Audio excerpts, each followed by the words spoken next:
Welcome back. A fire has caused extensive damage to Parliament's old Assembly building in Cape Town. The blaze, which is now contained, affected upper floors including offices and committee meeting rooms. The rest of the Parliament building was not affected by the fire, but a large part, including certain parts of the lower floor, has been flooded after the sprinkler system was activated. Let's get an update now. We're joined via Zoom by Spokesperson of Parliament, Moloto Mothapo. Very good morning to you. Can you estimate for us, or rather confirmation of the fire and estimation of the extent of the damage caused by the fire? Well, thank you very much, Desiree and the viewers. Well, last night there was a fire that broke, as you correctly say, on the upper part of the old assembly building.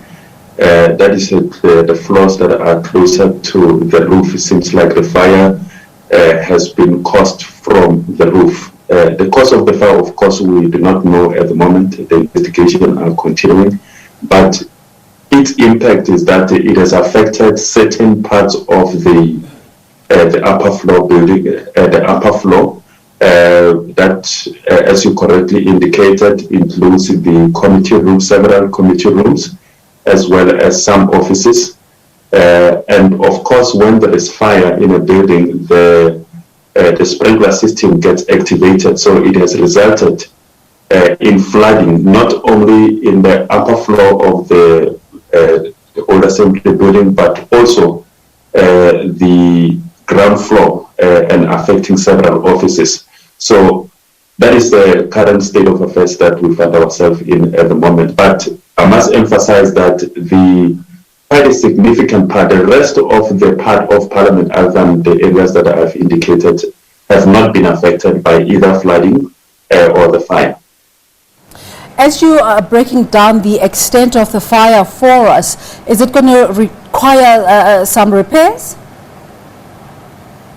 No, of course. We don't know the extent of the damage that has been caused either by the fire in those areas that I've indicated or the flooding, but once the job has already begun, the work has already begun to quantify the extent of the damage, and of course, so that whatever damage that has been created, such as that I've seen some of the footages in the committee room, will be fixed without delay.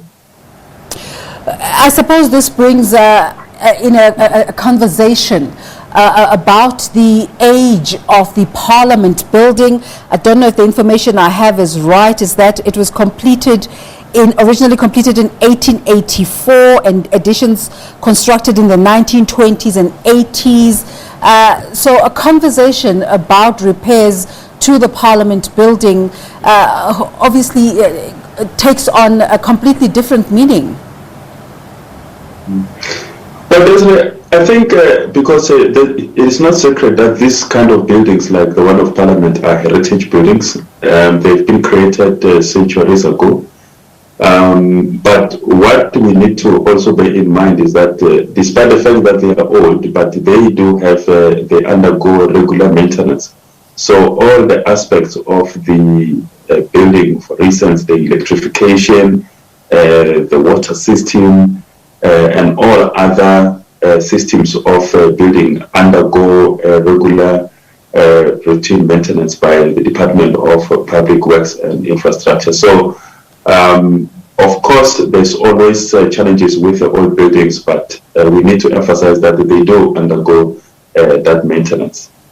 I know you say you don't have a cause yet, but what kind of preliminary conversations are taking place with law authorities? Well, because we had to examine last night once the fire emergency services were able to put down the fire to see some of the affected areas. What we know is that the investigation that I referred to has already begun, and hopefully in no time we should be able to know what was the cause of the fire, so that as part of the maintenance as well as the attending to the areas that have been damaged, those that are experts in the area ensure that we don't have a similar problem recurring. We know that due to COVID-19 protocols and restrictions, a portion of parliamentary work has been done virtually. But of course, I imagine the next question is there likely to be an impact on parliamentary proceedings because of this fire?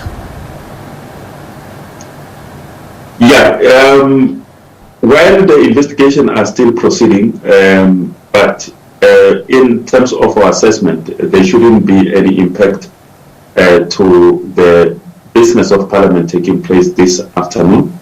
As you correctly say, there are quite a substantial number, significant number of members of Parliament as well as the parliamentary staff that works from home.